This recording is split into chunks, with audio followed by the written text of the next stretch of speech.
আসসালামু আলাইকুম ভিউয়ার্স। আমি যে নাতগুলা বলি, নাতগুলা পোস্ট করি, তো অনেকে হয়তো মনে করেন যে নাত শুনলে কি হয়। যে পাকিস্তানের দাওয়াতে ইসলাম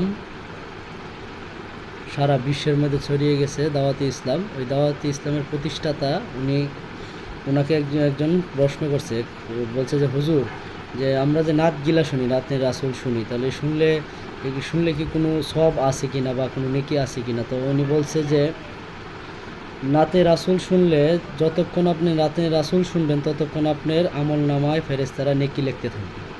সুবহানাল্লাহ। তো আমরা বেশি বেশি নাত শুনবো। নাত শুনলে আমাদের আমল নামায় অবশ্যই নেকি হবে। গান শোনার থেকে নাত শোনা অনেক ভালো, কারণ আপনার আমল নামায় নেকি লেখা হবে, সওয়াব হবে।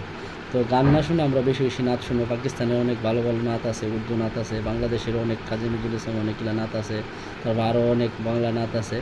ওগুলো আমরা বেশি বেশি শুনবো। ভালো থাকবেন ভিউয়ার্স।